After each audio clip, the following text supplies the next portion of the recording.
Consider yourself lucky because you have your higher self. Consider your higher self that buffer that allows you not to suffer. Just like when you were a kid, your parents took care of everything. Rent bills, utilities, carefree years. Your days were carefree because somebody else was the buffer that caused you not to have to encounter those types of responsibilities, obligations, and commitments. Then when you get older, you do the same for your kids. You make sure that you're the buffer between the outside world and the world you want to create for them. You see, you're the provider, the caregiver, the buffer. That's what your higher self is doing for your soul on earth and the mind if you allow it. You have to allow it to be the buffer.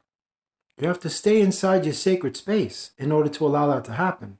You can't disconnect and go outside because then you're going to encounter the same obstacles and experiences that the physical mind thrives in, called problems and illusions.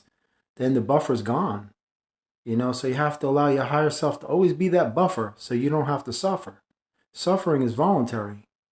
Straight truth. Worrying is a wasted emotion and problems are illusions. All of these things you will encounter outside your sacred space when you disconnect from your higher self. Just like when you were a little kid, your parents, grandparents, whoever you were raised with, they took care of all the business of bringing the food to the table. You didn't have to worry about that stuff.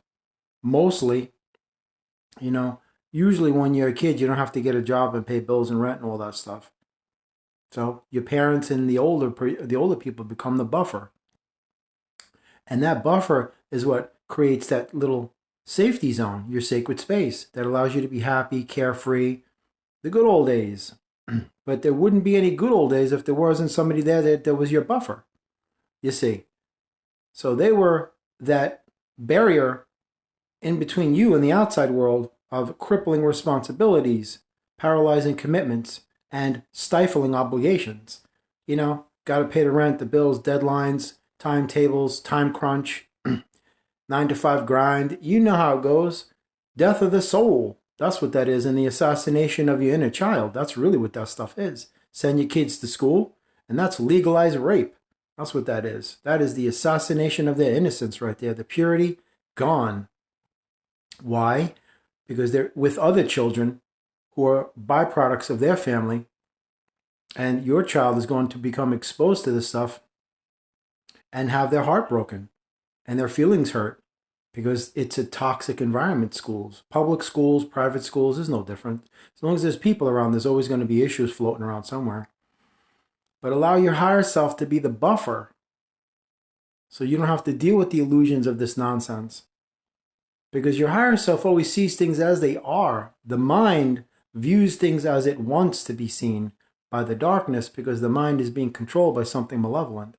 So it's being guided and remotely controlled by something else outside itself.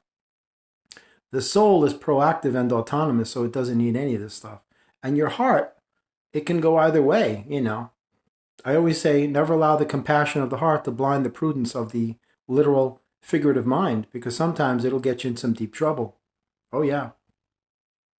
But anyway, just allow your higher self to be your buffer. That's it. And stay connected always. Stay inside your sacred space and thrive, and stay connected to your higher self.